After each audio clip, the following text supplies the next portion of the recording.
Coming up on today's episode of the Real Lives podcast with Ayush Bhardwaj.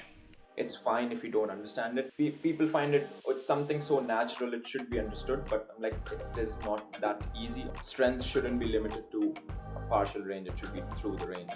You don't always have to push out to your max. It's not always about emptying the tanks. There are certain occasions when you need to do it, but most of the times it's just staying low enough that you're near it, but just within reach, and you keep working under that, and that builds a tissue capacity within you so you can deal with the stress. At the end of the day, you need to be able to fund yourself as well. You need to be financially stable. As always, just before we get into today's episode, please remember to like, subscribe, share the podcast with anyone who may be interested. Really appreciate all your support. I'm not going to bug you any longer, but please enjoy this episode with Ayush Bhardwaj. Okay, Ayush, welcome to the Real Life podcast. Just to start off with, tell us who you are, what you do, and why you do it. But the name, first, my whole name is Ayush Bhardwaj. The surname will be like most of the people can't pronounce it, which is fine. So, I'm a physical performance coach. I work one-to-one with athletes and with general pop a bit, and then help a bit on the late stage rehab side as well, and bridging into performance. And the other part of my role is I work with the Liverpool Women's Academy team, which is the under-14s team for currently. And the reason why I do it is, which is most of the SNC people in the industry, that is, all of us wanted to be an athlete. We couldn't, so we chose a role where how we can supplement other people's development and provide them the facilities or targets to reach to. Interesting, because obviously we went to university together, we did our masters together. Obviously we've now taken pretty different career paths. Which, you know, it's great to see you obviously excelling in what you're doing now, getting the role at Liverpool Women Academy, and then also doing your one-to-one coaching. But so from a coaching aspect, what are your current coaching philosophies that you sort of abide by with all clients, with, you know, Liverpool Academy, everything that you do? Okay, so it's almost along the lines of like, if in a way, like coaching philosophy sort of keep evolving always. But now, if I'm to think from physical point of view, it's mainly like the whole of a coaching is based about, like, not just me, I believe the whole SNC is speed, power, strength, and then you generalize into, if you have general pop, you do those exercises which goes across that range. You just modify them what works for them, because most of them most likely have a sitting job. Okay, that means not so good with the hips, poor shoulder mobility, and can't, like, not flexible enough, and lack of strength, and like those. So like you work across the whole spectrum, it gives the most better outcome. And if you're working with athletes, same thing, just different drills, more advanced, and trying to get the maximum performance out of it, which is exposing them to being injured as well. But again, that's the trade-off that we have to do. Like, a little bit cost, like you might get injured, but you will get better as well. So philosophy wise, that's the main thing. And from other side of philosophy, which I've only adapted recently, like about 7-8 months back, which was being positive no matter what. Because I had this couple of clients. So like, one was he had two total hip replacements, and then so one hip replacement, I was working with him, and then he used to be like, oh, it's like how it's gonna go, and like always in the negative mindset of things, like what's the recovery road looks like. And then you have to make them understand that it is not always gonna be up.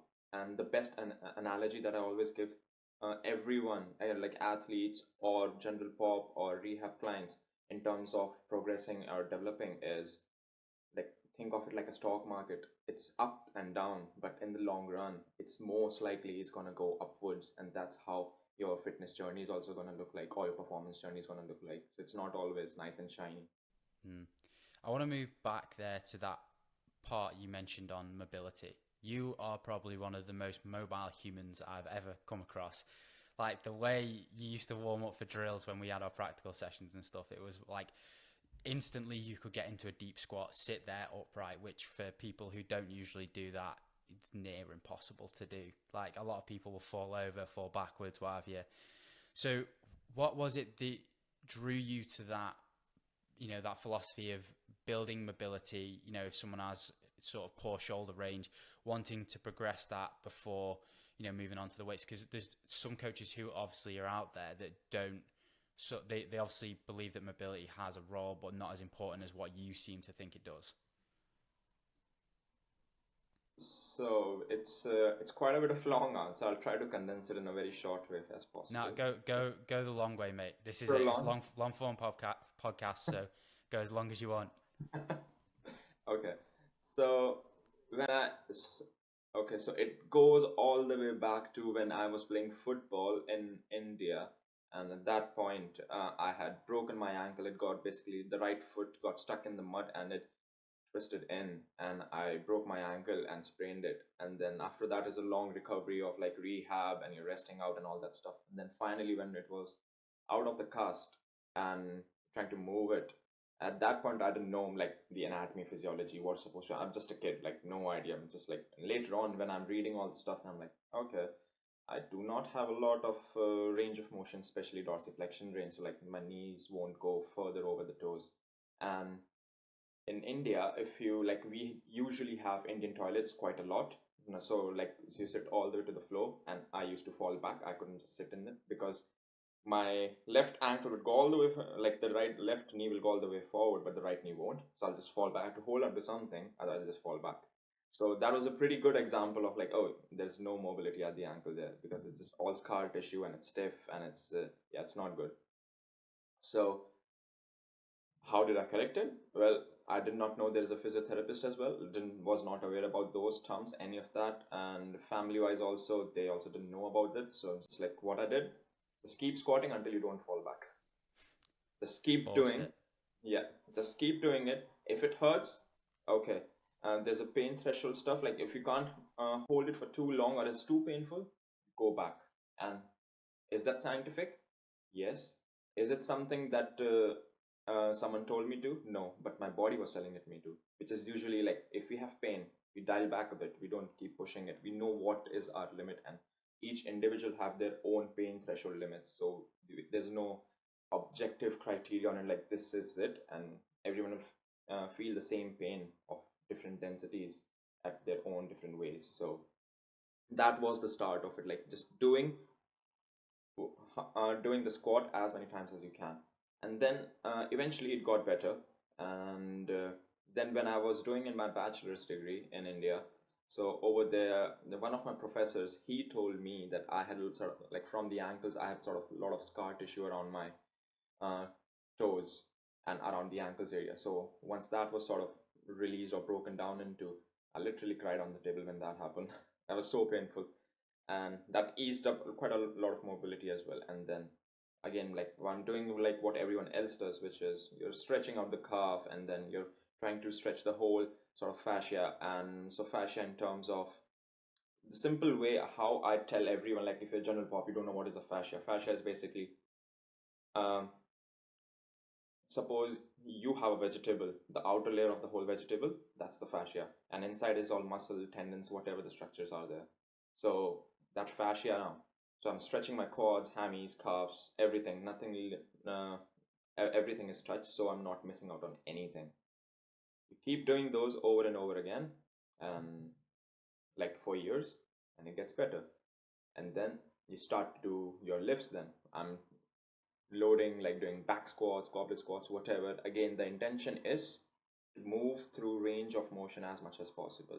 So no parallel squats, no quarter, nothing. Like get the whole movement first, and that's how I sort of got it. That's how it got developed. But moving on to other people, I have seen people who have like long femurs and they can't do squat really well. They can't go all the way to the floor, and if they do go, it looks sort of unnatural or funny, or yeah, it just looks a bit weird. But can they do it? Yes. Some of them can't. But again, like squatting low isn't just about always about how mobile you are. It's also like how your joint is, the structure of the hip joint, and how the whole body moves. And so I wouldn't say it's like the end of the world, but if from the early ages, which I tell it to everyone, if from early ages try to squat as low as you can, Why? I ask them, why wouldn't you? It's like, give me a reason why wouldn't you? Instead of going for why should you? Like, just do it. Because if, let's say, if you're playing sport, you're not always going to be in a power position or a quarter squat position or a parallel position. It can be any position. So you would rather have that strength in the whole range rather than just having in certain ranges. And there's one thing like, so like, have you heard about the guy David Gray? He's from Ireland. No, I don't think so. No, so he, so like sort of I watched some of his stuff. So from there, or I actually might have missed his name. It might be some other. I think it's David Gray Rehab something Instagram page. No, I might have No. come across it, but it doesn't ring a bell. Okay. So so now this is a bit off topic, but it relates. So squatting low isn't just for like mobility, but the amount of muscles that you're working by the squatting low is like, I find it has insane value, and especially in terms of, you might have seen when people squat all the way to the floor, the knees will go just all the way in, all the way out, like the knee valgus and knee caving in, all that stuff. It happens quite a lot. So let's say if you're going to train your groin, if you do a deep squat, I find there is significantly more engagement of your adductors, which are the groin muscles inside of the thigh, compared to just doing a parallel squat. Like, I find when I do it, my groin's a bit sore, or other people when I make them do it, they're like, "Oh, that was sore," because it's a dynamic groin exercise compared to you doing, let's say, Copenhagen holds or your side lunges. It's a lot more dynamic, and you can load extremely heavy. Like, compared to a back squat, how heavy can you go on a side lunge? Like, it's not, the transfer isn't so much. So yeah, coming back to the topic, had gone a bit off there. So there is a lot of value, not just building range. So you basically load it up. You do back squats. Now can you go all the way down? Yes, good. Now can you do without the weights? Because some people can go all the way down with weights, but they can't go when there is no weight. So it could be multiple things, like the whole fascia is a bit tight, or I call it the fascia is a bit toned, like there's more tone in the whole body. So it's just not enough, like there's a little bit less tense in the whole body that allows them to, that does not allow them to go all the way down. Like for me, I classify myself as uh, the guy which has less muscle tone. I'm the guy who does not look like does gym. So that, like, you'll always see people who they look like, oh, he doesn't lift gym, until you go in the gym and like, oh no, he's lifting heavy. So it's just like, I'm that guy. So, and some people, they barely do anything, and they're like super lean, they're strong, and like they're fit and lean and strong. So those guys will usually be a bit more tense throughout. So I don't know. It's like it's a very vague answer I'm giving you, but like it's not really straightforward because there are multiple things that you can hit. So do the things, which is sit in deep squat as much as you can, hold a pole, go all the way down, and then slowly bring that range of motion, and then try to incorporate weights. But in terms of how important it is for everyone, I'd say strength shouldn't be limited to a partial range. It should be through the range. Mm. Yeah, I completely agree with that statement because it's something that I started to incorporate for myself, and I reap the benefits of that massively. Because, so, for example, when we do a lunge, there's an element of hip extension, but not a lot, not a whole lot. But then when you're going for the knees over toes sort of kind of lunge, where maybe you're lowering the weights, and some people have to have an ego check with that to do it. But when you're lowering the weights and you're allowing for that full hip extension, getting into the very end range and training that ability to get there, that transfers over massively for so many athletes. Like, you look at, say, for example, a footballer is going in for a tackle. Your trailing leg may get stuck in the mud, and you may end up going into the splits to some degree. I'm not saying you're going to get into a full splits and sit there, but you might be stretched to a point where you've basically reached the splits, but you've never been in them. So you should be training the ability to get as close to that as possible to try and avoid any form of injury. Because if you're never going to that kind of range, the detriments that can have on your performance and then the injury that it can then cause, it could be massive. Yeah, No, for sure. I agree with you. Like, and I will like, I will almost like challenge everyone who, like, if you're listening to this podcast and if you do parallel squats really heavy, try going. And if you've never done a full squat, try going all the way down. It's a scary position to be in when you're all the way down, and then you and you have to go all the way back up. It's not easy. It's completely different strength.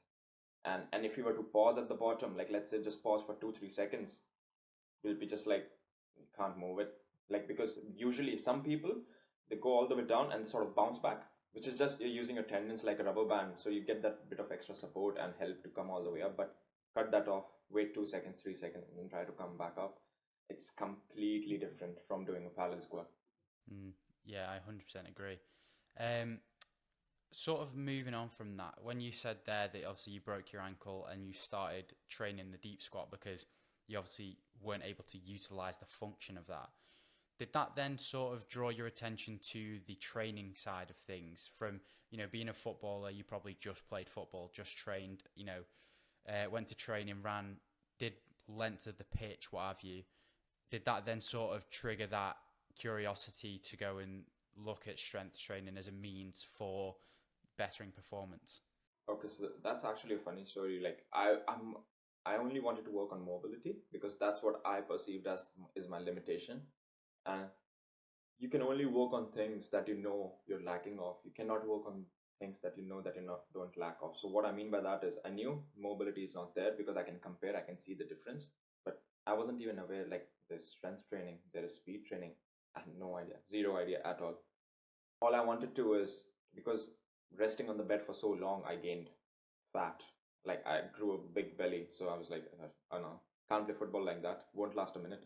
So my intention was to get lean, and that's why I went to the gym. And then in India, again, the trainers in the gym and stuff, like they don't like, not to disrespect them, but at that point, they did know what they were doing, but not in terms of how we currently deal with the whole training aspects of general pop or athletes, which is your speed, power, and strength continuum. It was more about okay, just get in shape and just sort of be fit so you can actually do stuff and not struggle so much, which is fine. For some people, that's what they need. And that point, I think that's what I understood and I needed. So that's what I was doing. But it did improve me, but not in the terms of uh, footballing performance or any athletic performance. I do think though that that's still a massive problem where you go into a lot of gyms and the thing that's in your face straight away is lose fat, gain muscle. That is, I think, one of the biggest problems within the entire industry because it's not sustainable for most in the way in which they train because they're not training in a way in which they love to train. They've not found that passion for it.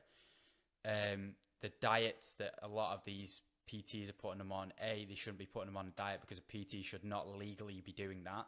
And B, um, you know, some of the advice can be great, but some of it isn't sustainable for certain people. So like I said before we started, I think this, bodybuilding training, which is typically what is used for the lose fat, get in shape, is very outdated. It has its purpose if you want to compete in a bodybuilding show, or you literally just want to look like one of these, Greek statues. Go for it. That's what you can do. But if you want to make your training interesting and actually sustainable, there is a lot more to just lifting weights slowly and lifting them heavy. There's a whole curve of this speed, power, strength that we can get into and look at utilizing to not only change the way you look, lose body fat, change how you perform, change how you feel, change how you move, all of it. And people still, which is baffling because social media is putting it everywhere, don't understand it. Yeah, yeah. I think it's something like when I try to promote myself and like, as you said, you have seen it as well. It's like what people perceive as the value in it, or like what makes sense to them. I recently had a conversation where I work one to one with the clients at the gym. So like, um, I was talking about like, uh, I used to think that like as an SNC guy, as a performance guy, or even if you're a coach, we think that people need to somehow understand us what is fitness looks like or performance looks like, as in terms of scientifically. And maybe I'm like, let's say dial back a bit and let's assume, even if we explain it to them, they don't have any clue what it is, which is fine. But people wanna uh, make it look like that they really understand it, what we are talking about. But it's fine if you don't, because let's say if you were you working in the IT sector, you are working on codes and stuff. If you were to explain it to me, I would say yes, yes. Like some of it might make sense, but that doesn't mean I understand the whole thing. So Mm. it's fine if you don't understand it. There's no. It's almost like people find it. Oh, it's something so natural. It should be understood. But I'm like, it is not that easy, or it's simple. It is simple, but it's not that simple. Yeah, yeah, I So agree. The What I think though is there is value in knowing why you do something. Like I think in the context of a professional athlete, I don't think there's I think there is value, but I don't think there's as much value as general population knowing why they do something. As for professional athlete, if you just need to get in the gym, get the work done that's handed to you, and get out, if you're not interested, it really doesn't matter why you do it. It's just it is going to make your performance better. That's all there is to it. But for the general population, there's so many other aspects to this, the bettering yourself. Like, yes, say you want to run a faster mile, people, a lot of people think, oh, I'll just run faster every time. Well, eventually that'll catch up. You'll either A, get injured, or B, plateau and never get that faster mile. They need to understand that actually sometimes you need to run slower, sometimes you need to run shorter distances. You also need to add in like the speed work, that maximal 90 to 100% sprint work. You need to add in the strength work, plyometrics, all these other aspects to ensure you're going to get that, even if it's 1% better the next time. yeah, yeah. Like there was this one story, like from this. There was a kid that I was training at the gym, and then one of his goals was like, although it's like it's not important, but in long term, yes, it is important that you get stronger. So one of his goals was that by his birthday, he wanted to do 100 kg bench press. He's a rugby player, so he's like, oh, because it makes him look big, strong. He feels nice, and it's birthday. So I'm like, okay.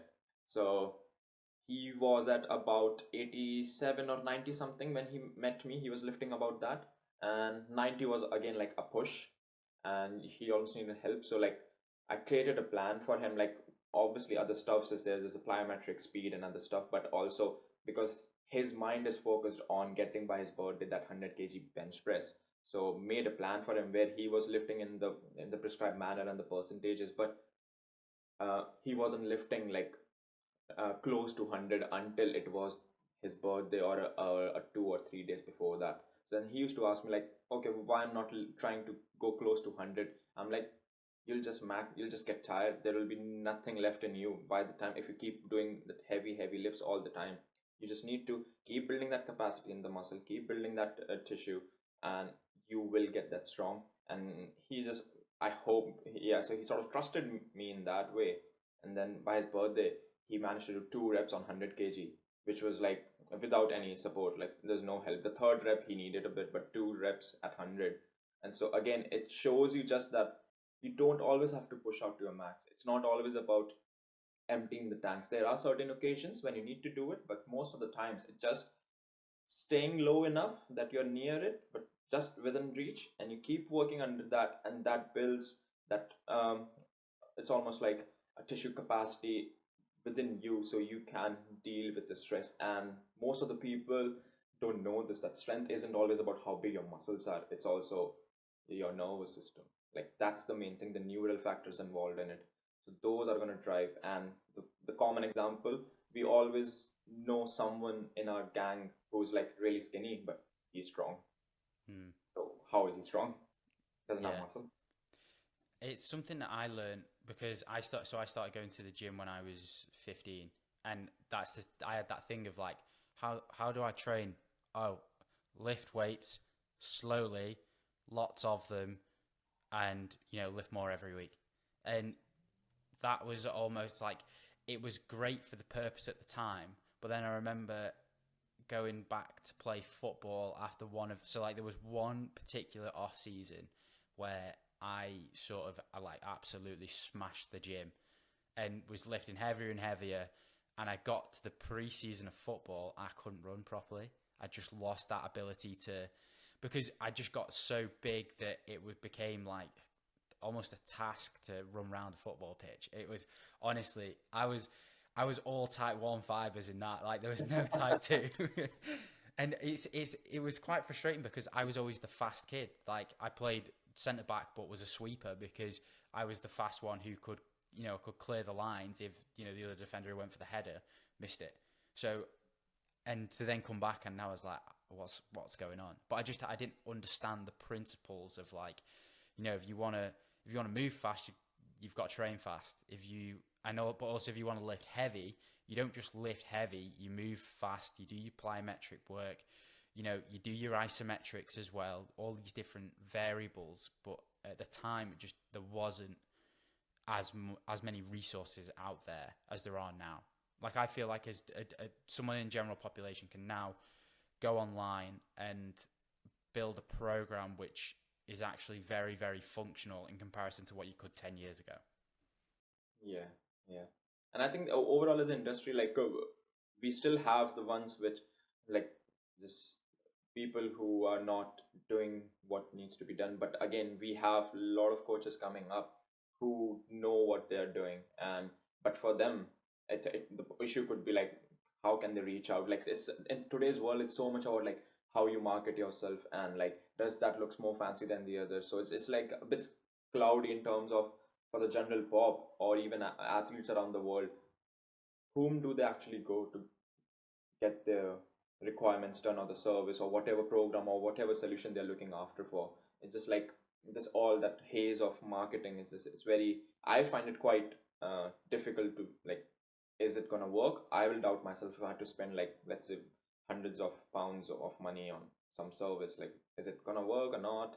So those things is yeah. So from the aspect of your coaching business that you've obviously built after the masters was finished, you started trying to build that, and then obviously you then got the job at the gym. So when you first started at the gym, what did you do to start bringing in those new clients? Because as the new trainer, no one really wants to go to the new trainer because they don't know them, they don't know who they are, they don't know what they're about, the philosophies. So how did you then put yourself out there in a way that people started looking at you and going, I want to train with this guy? So initially, so one of the things that I had done was like some of the things that was in my control, which were how I present myself in the gym. Like when I walk, like there should almost be like a professional outlook and not just another trainer, either who has done a PT course or just come out from uni. Like what can you do by yourself and how you hold yourself at the gym. So that would be like small things like just how you sit, how you stand, like are your shoulders back, are you like look nice and tall and confident, and like when you talk to people, when you greet them, do you actually look them into the eye, and how you even handshake, or like all those small things, how do you put yourself out there. And the other things that I was doing was like when I was at the uni, before I joined the gym, I was doing my internship with the Liverpool under 21 women's academy as well. So I had the jacket and stuff, so I used to wear that because I'm in Liverpool, I had worked there. So most likely you will come across people who are fan of Liverpool, so they will sort of come to you to talk. So it's almost like a pull. Okay, like oh he's wearing that, so like how, why, there'll be questions that creates a conversation, and then from there on, then there could be multiple things. So and then there were classes at the gym, so I'll just sort of shadow the other coaches and then just see people move, like what they're doing, and then in between the breaks I'll ask them, oh do you have a pain, or I saw you were wincing over there, something bothering you at the knee, hip, or like whatever. And then they tell you stuff, then you ask them, and then you just like initially it was just uh would you mind, like I can have a look at you for that, and we can maybe have a consultation, see if I can help you in any way. If they say yes, good enough, let's go move on. And then once they're there in the consultation, then it's like I'll go home and then sort of research a bit with their issue because they have already told me. Because even if I know if it's something there, I'll still research it out just to be thorough and safe. Because again, it's we have to always remember that it's the health of other person that you're sort of trying to look after. Even performance might be involved, but health is still the topmost priority. So we do that, and then once they are happy with the consultation, you give them, oh, this is the issue and this is how you can do it, and like show them the roadmap, and then just then it's up to them, like if they want to take it, if they see enough value in it, they'll come at it. And that's how I got the initial clients. They were more focused on the rehab side of things, the late stage rehab, like the guy I mentioned before, which had the hip replacement surgery. And there was another lady, she had a hamstring tendinopathy issue. Like, I would say those two people are the first two clients, were the most successful clients I had in terms of what they came with, the problems. And when they went away, they were really, really happy. Like, the lady, she had the tendinopathy issue. She had seen a physio and for a year, and nothing gave way, and like she was just like in pain. And after working with me for about 6 months, I would say, she was out of pain, and she was doing RDLs with like 14 kg each hands. It's like it was proximal hamstring tendinopathy, so it's like it's quite hip dominated, and she's doing RDL just enough is a big deal, and her age was 60, so that's really really massive. Yeah, Yeah, props to her. Like, that's yeah, huge. yeah. And it's got to be something that's frustrating as well for people when, because like for me, so I've got distal hamstring tendinopathy at the minute, and it's so frustrating to deal with. But I have a bit of knowledge in terms of how to, start dealing with that, how to sort of take the time off and then reload again in a manner that will allow for me to come back and, not be injured. But for general population, where it's just a pain and you don't understand why it's there, you don't understand what it is, it can really put people off going to the gym and, keeping themselves healthy. So obviously to be able to provide a service like that is massive for people, where you can turn around and go, no, we can get you back to how you were, and actually even stronger than you were when you were younger. Like, it's Yeah. huge for them. Yeah, for sure. It's like I've come across people when I've explained to them to everything. Okay, this is the issue, and this is how we could deal with it, and they might not see the value, or they financially can't afford it, which is fine. But then it's like you will always have certain people who are like, they're not going to take your service, which is fine, because you want to attract those people who see the value in it. Because in the long term, it's not just about helping people, it's also like when you build the relationships with the people that you're working with, so it needs to be more wholesome. So I'd say this is a bit of weird part of our industry. Like, people pay us so we can help them, or if they're pushing for performance, then they could take it as a torture, but like a happy torture. So we are torturing them so they get faster, stronger, or powerful, whatever the goal is, but they are paying money to us. So it's, how it works is a bit funny, but the value, it's gonna be like completely different. I used to get really disheartened initially, like, oh, I know they will benefit from it, but they're not taking the service.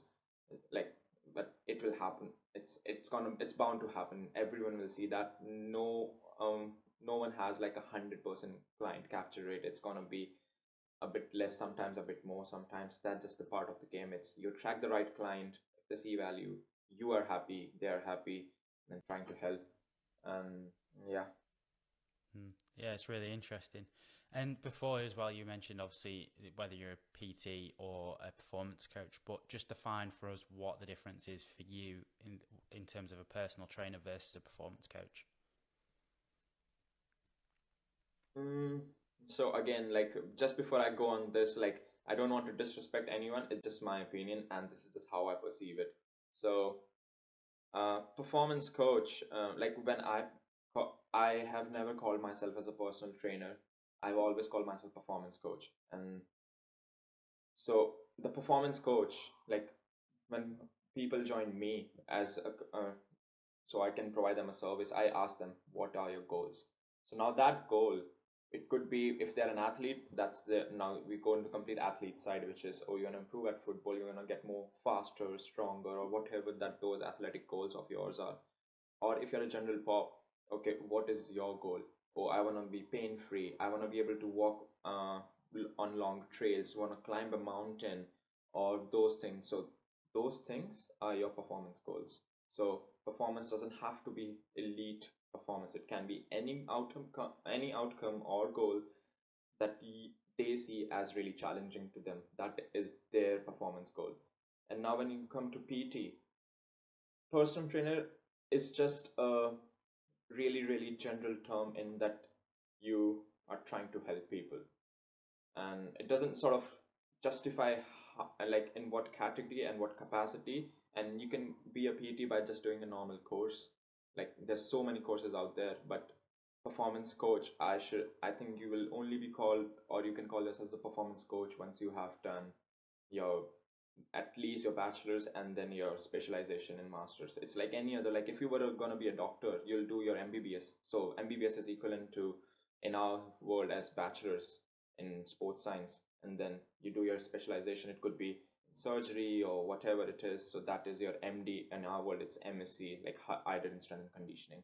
So in that way, you sort of divide pathways, and there is a clear distinction in terms of PTs. They might go through a bit of basics, is anatomy, physiology a little bit, but not in detail a lot. Like I had done, like in India when I had done my bachelor's, I went through a whole year of anatomy and physiology. So in anatomy, I I went to the dissection hall. So I've seen people like cut in half their nerves, their muscle fibers, how they run, like in all the dissection and planes. And I've explored the human body from the inside. So you have cadavers in front of you kept, and then you're sort of exploring. So the detail that it goes, uh, it's a lot. So what I'm trying to understand when people come to me is like not just on the outside, what's going on the inside. That's the perspective and how you want to deal with things. So the detail is a lot more once you when you do degrees versus a PT course. What frustrated me when I was in the UK was, so you can apply for gyms, any gyms, do any personal training job with any PT course, which, if for those who don't know, is an unstandardized thing. There's no sort of gold standard in terms of what a PT course is, and I could literally make a course, sell it, and you can use that as your level 3 PT and go to a gym. But when you have a bachelor's in sports science and a master's in strength and conditioning, that's not enough for a lot of places, when actually those people, I'm not saying all the time because that isn't the case, but a lot of the time are more educated than the personal trainers who are getting the jobs just because they have a level 3 PT. And I think it's something that gyms across not just the UK but across the world, if this is the case elsewhere, need to seriously start considering allowing people with a master's or a bachelor's to go and work in a gym, because they probably have a greater knowledge base to go in and actually get started straight away, compared to a PT who's just done a course online and decided to rock up on the Monday after completing it. Yeah, yeah, completely. I completely understand that. It's just like I had faced a similar situation. So initially, I was just like, that you have to do a PT course and stuff if you want to work in the gym and everything. And I was just like, that does not make sense. But like, it can be quite a bit of money as well when you're just sort of graduated out of uni and you're already so don't have enough money and you need to pay for this thing, which is uh, it, and the things that you'll study is you have already studied in your bachelor and master, so it doesn't make any sense to you. I'm like, but you need to get this to do that. I'm like, no, sorry, I'm not gonna do that. I'm just gonna find my own way. So that's how I did. Like, I would say I've been a sort of a rebellious person throughout my life. When I see certain things that doesn't make sense to me, then I just don't do them. Yeah, So that's the same I as find a me. way, because there's always a way. Like if you're stuck with the norms, you'll be stuck there. But that's the whole thing. You want to push out the limits.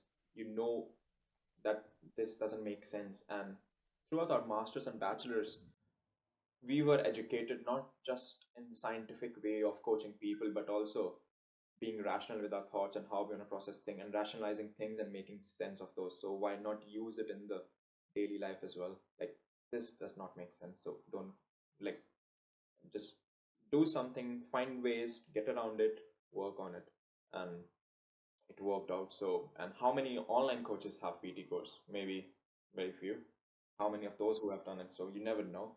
It's marketing. If they seem fancy, they have ripped abs, big chest, big legs, and they are most of the time they're working out semi-naked online. They're gonna get clients. I'm like, no, thank you. You can do that.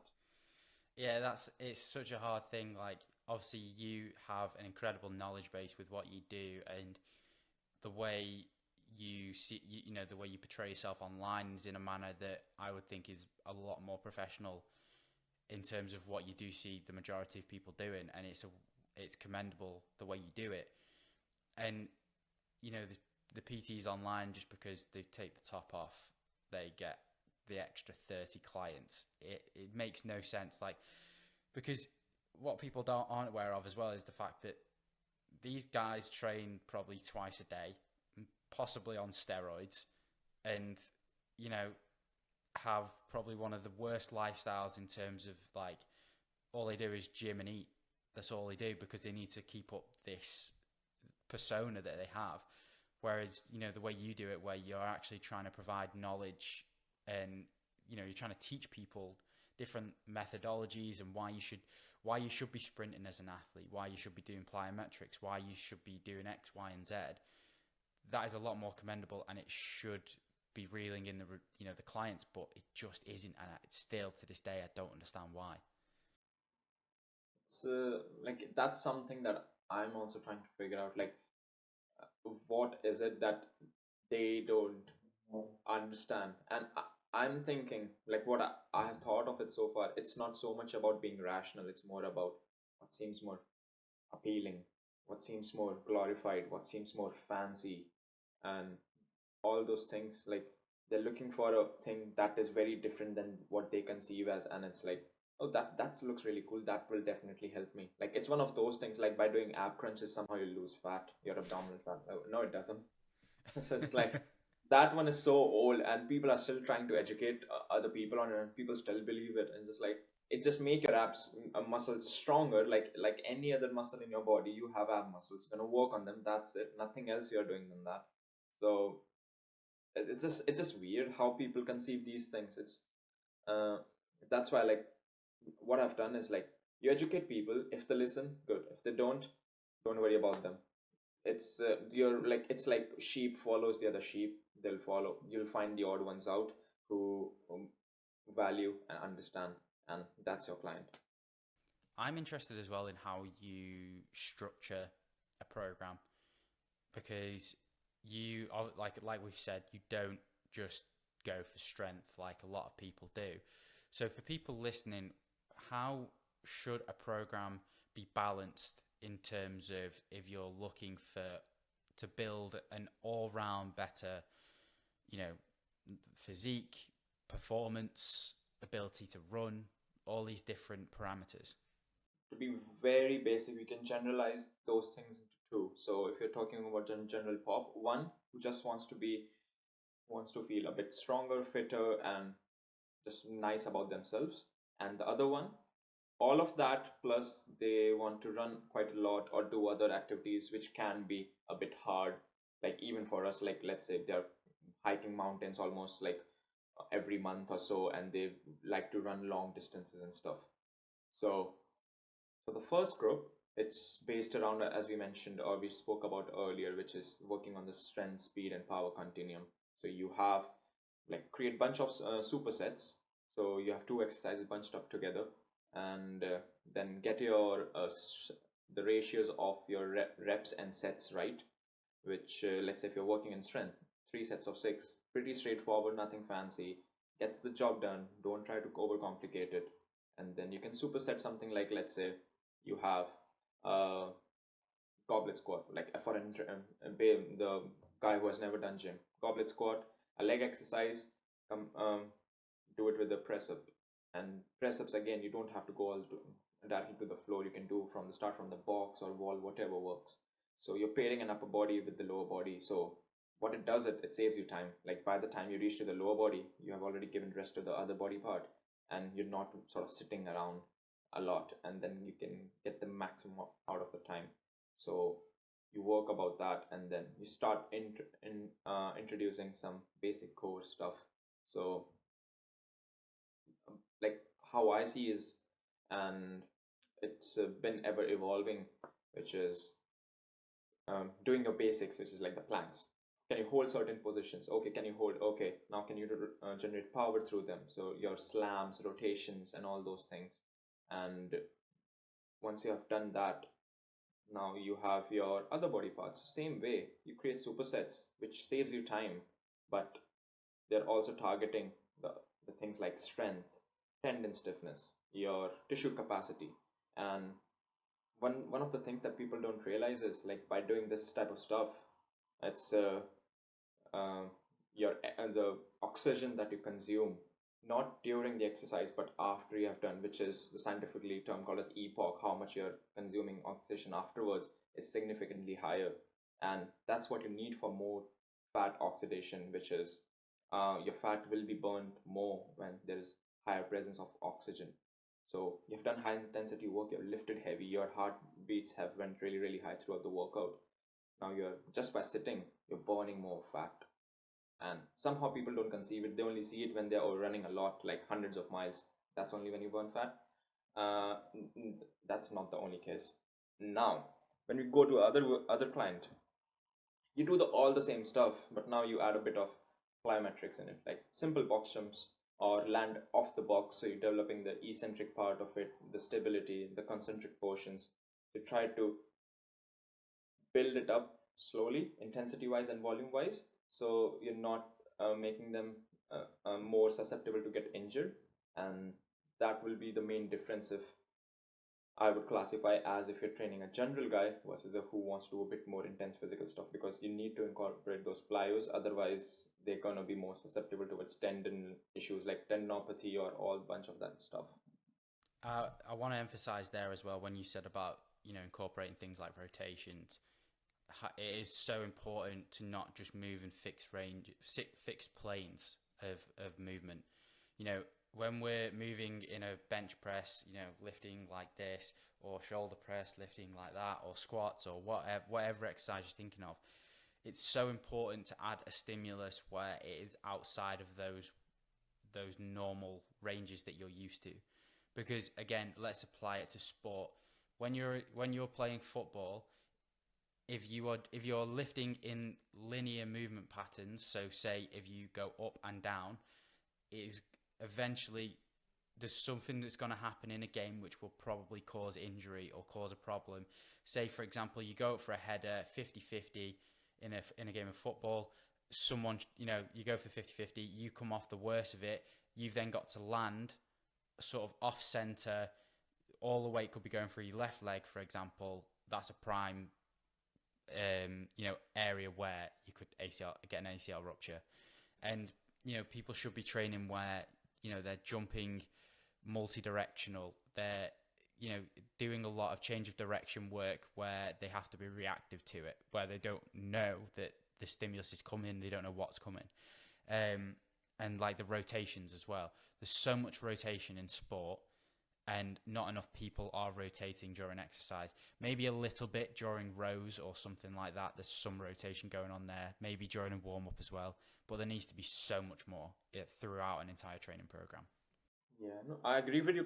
Yeah, it's one of the main things. Like as you said, like moving through all ranges of motion and different planes, not just being like fixed to your front and sagittal. You want to make sure the transverse plane is being done as well, so you're rotating as much as you can. And that again follows not just with the athletes, even the people I have worked with, like either they're 50, 60, 40, or they're young athletes. Everyone does rotation work unless they have complications.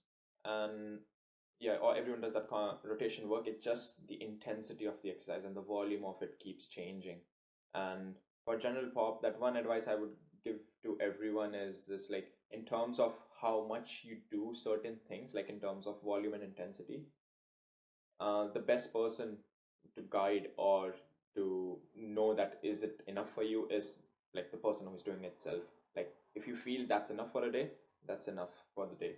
And in our world, in terms of in scientific world, we also call this auto-regulation. So if you think that like you don't want to push yourself too much, that's it, stick to that. And most likely they will be really good at the more they do it, the better they'll get at giving you subjective readings about it. So when you're obviously programming for general population, you're meeting their specific needs, but you also do programming for under 14s, so kids football. So What are you doing there that differs? Because of for people who wouldn't know what it's like to work in professional sport, there's so many more parameters to consider, especially at that age where kids are having growth spurts. You know the body is constantly changing and all these different things going on. So what are you doing differently there that you wouldn't do with general population? Okay, so like let's say you're working with the football players and now you go highly specific what you want out of them, which is that they should play better football. That's the ultimate goal. Yeah, they should enjoy it and they should play better football. Whereas so the focus goes, you have to prevent or not prevent, reduce the chances of injury occurring in the kids, and also the performance side from them.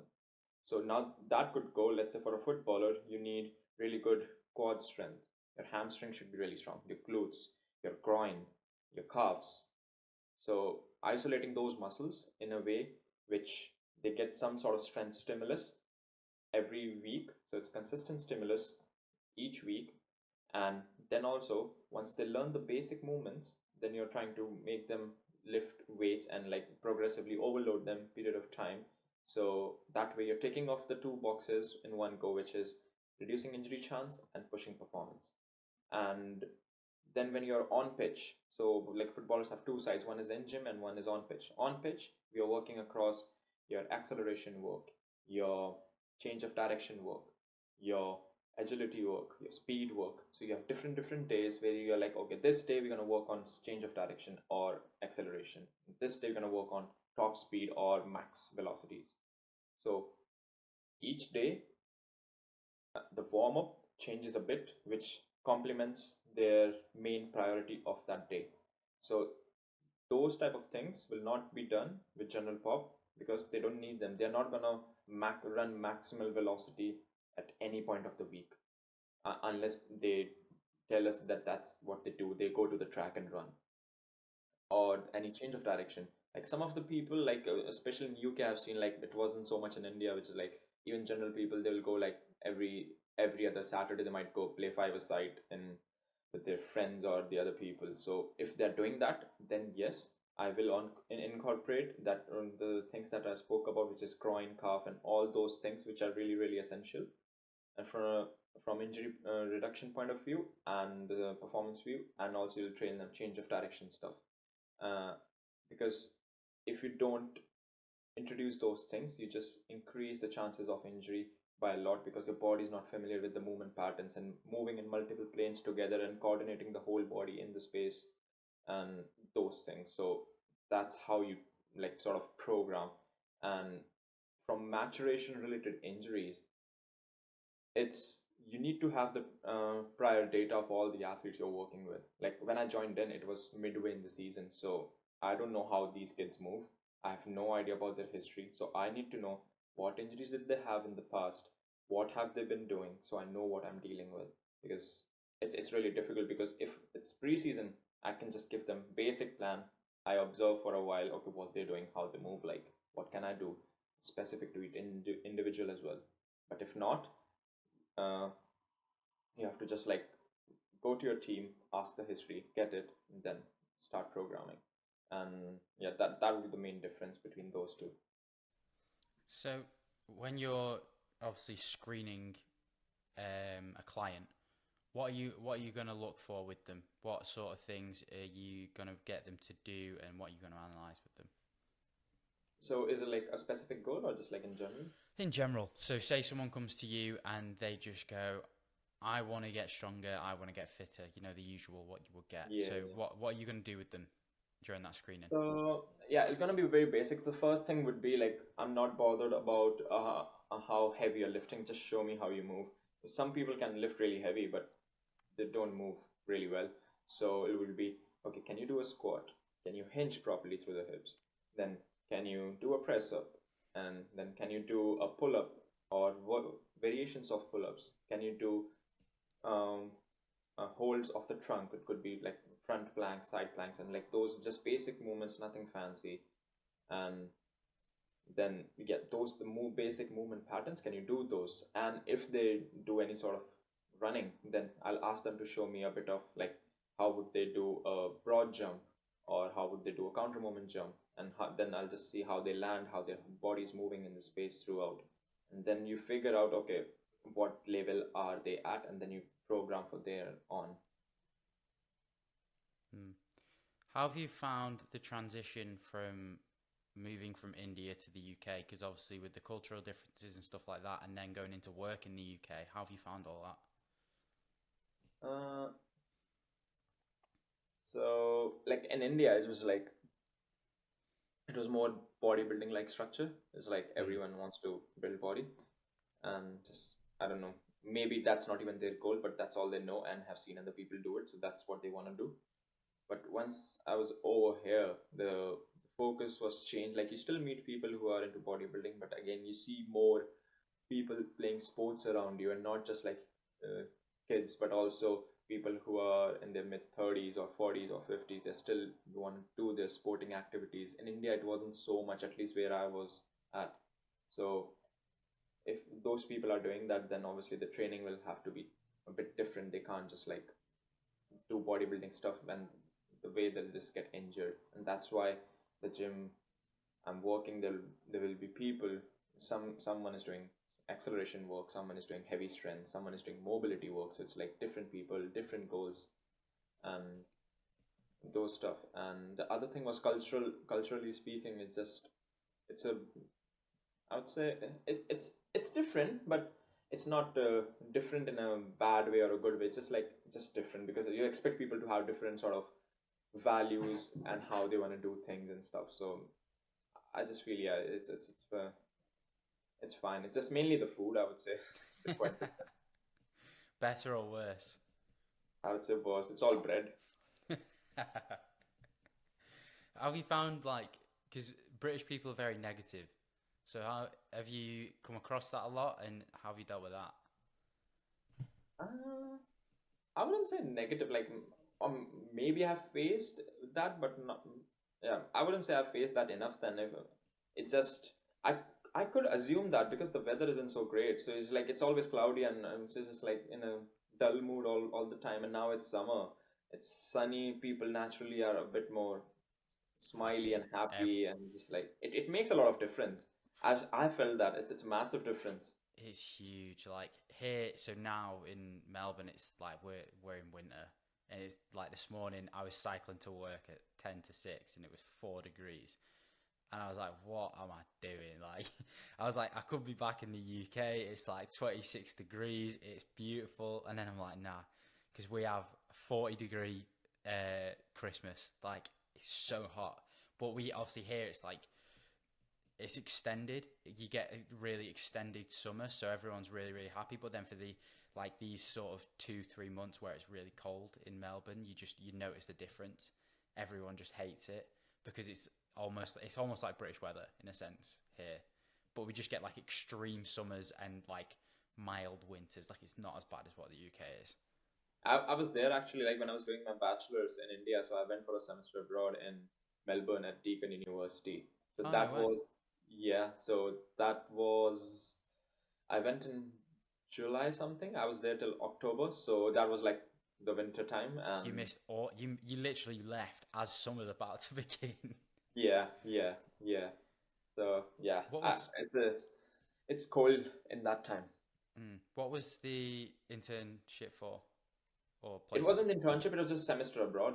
Ah, okay. So I had gone there, and just like different subjects I've taken there, and it was like I would say that was probably the first eye opener to me in terms of how much is out there. Like when I was doing my bachelor's in India, it's like we are like I was the first batch of that course in India. So the professors are still learning. They are exploring things what we like to deliver and stuff. And then when I was out there, like Deakin University, one of the top at their position in terms of what to deliver, and now there's like the amount of work, not like in like it was a lot, but how they were giving away the work to students and what you need to do. I was just like, do I have to do this on my own? I was just like, that's a bit different than what I'm used to doing. And it was really, really challenging as well, in terms of my mind hasn't worked in that way ever before that. So in a way, it's sort of prepared me to be here in the UK and sort of played well. When I spoke to Kyle, we spoke about breaking into the industry of, S&C coaches, performance coaches and stuff like that. And he was saying the stat is something stupid, like 8,000 people do a sports science degree every year.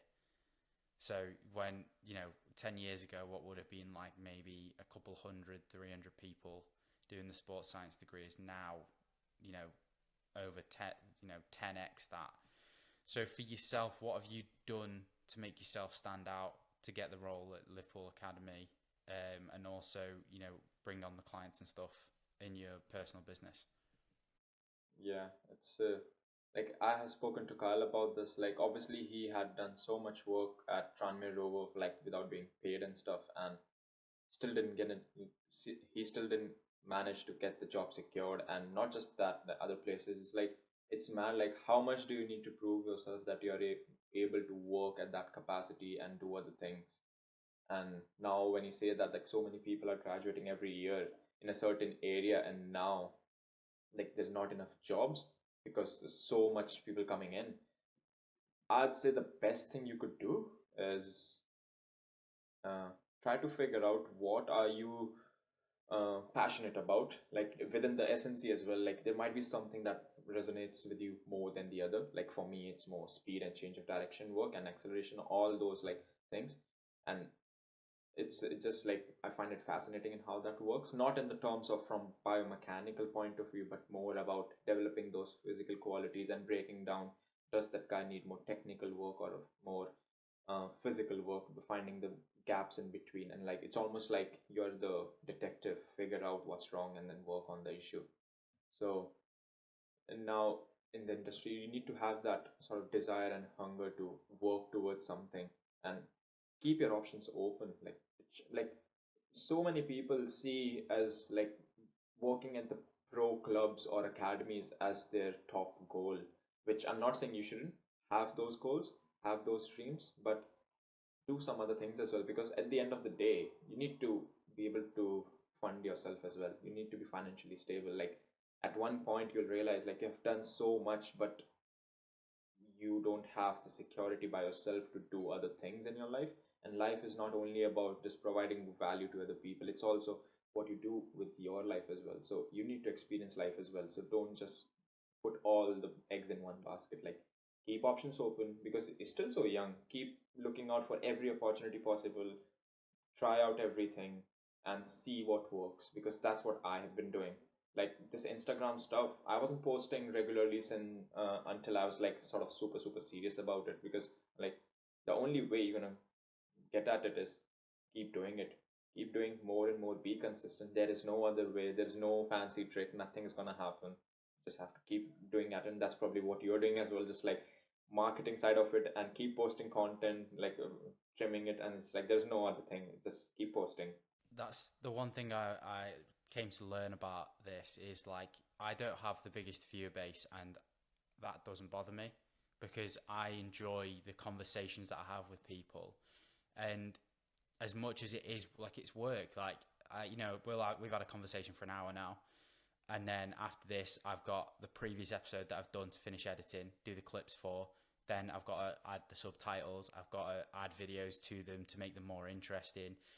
I've then got to edit all of this, I've got to piece it up. So like when you're talking, you're on show, maybe if we both say something, both of us are on show, all this sort of stuff. And there's so many intricacies to it, but also you just if it's something you're like, I love, like for you love coaching, so you got to make things that can progress you a habit to the point where it's almost like brushing your teeth. You just do it. Like there's no thought to it, you just go and do it. Like I know tonight, so the episode that's live at the minute is the Manny Mitchell one, the guy who's a bobsled athlete and previously silver medalist at London Olympics. With that, I know, so he'll be waking up in about 2 hours. So I'm going to post in about 2 hours. So he sees it, he can post it, sort of thing. Because also that then reaches his audience. The people who are interested in him, he's got, I think, 78,000 followers on Instagram. That's a massive listener base who could see that and go, oh, you know what, I'll give that a listen.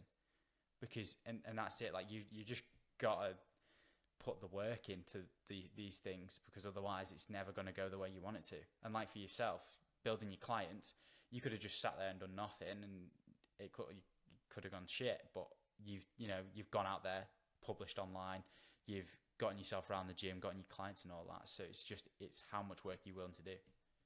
Yeah, for sure. It's like one of the things that not many people know is like when I was in the uni, I was interning at Liverpool Academy with the 21s, and then but like the only form of payment was I was getting some money from my parents, and the other part, the majority of my money was coming in from me working at Just Eats, delivering food basically. Yeah. So that was just like at one point of the day you are at Liverpool Academy working with the one of the future stars possibly, and at the other end you are delivering food to people and they're tipping you £2 for it. So it's like completely opposite things, and it served me well for that time. Like you had to do it, and that's the only way you're gonna survive at that point. It could be for some other people, it could be like a waiter job or whatever it could be. Then there was this one point I'm just like, it's too much. It's just like it's too painful. And that was, I think, in December when I was out in the night. I'm delivering food. It's raining. It's cold. It's raining. I'm wet, and I had my shoelaces were open and I couldn't tie them. I had lost my fine motor skills. It wasn't working. So I just put the shoelaces back just on the side of the shoe and just carry on. I could do other things, but no fine skills at all. It's just all gone. And it happened like 2 times, and I was falling sick and everything. I'm like, what's the point? It's like, let's just take a risk. And that somehow then you messaged me up that like, oh, you're leaving UTS. I'm like, there's a spot there. So it's sort of aligned.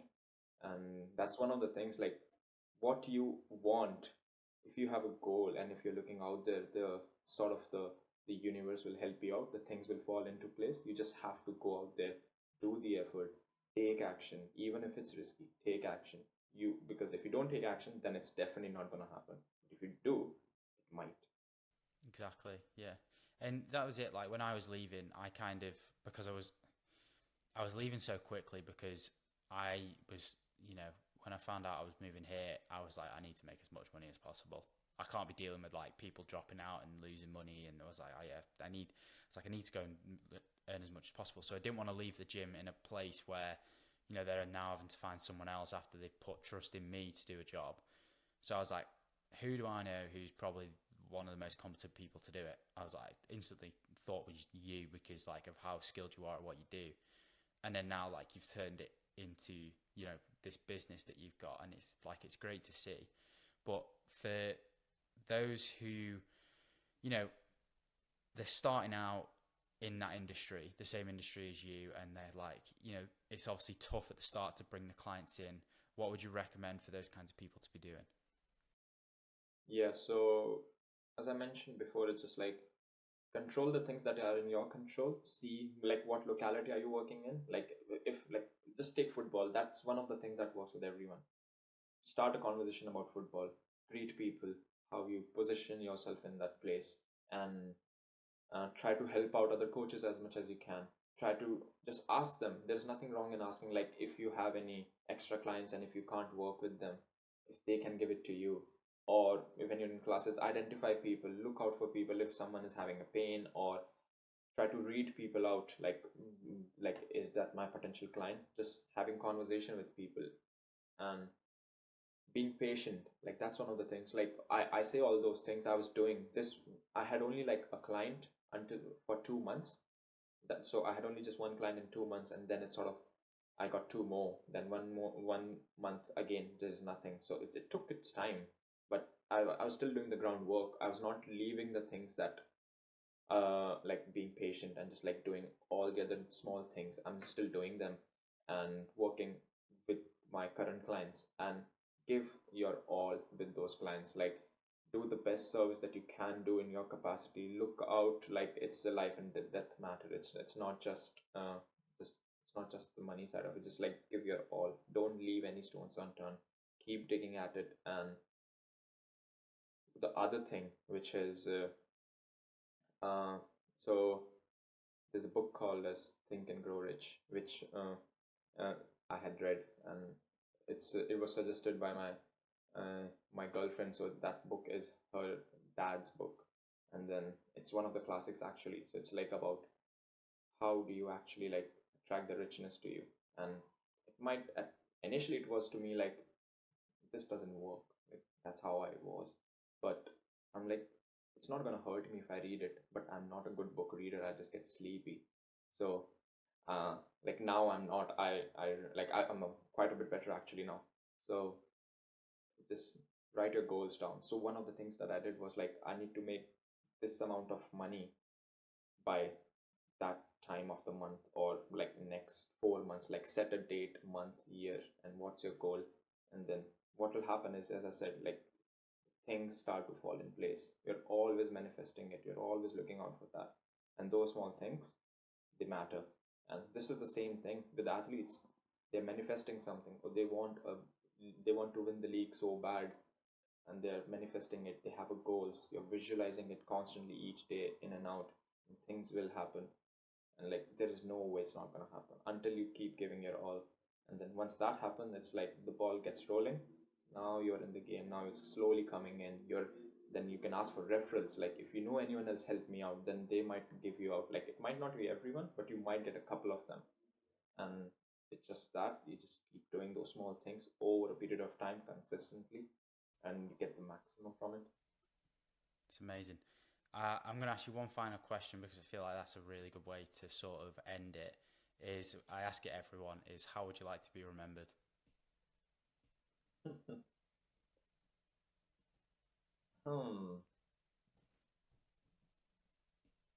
So it will be a combination of professional and a personal side.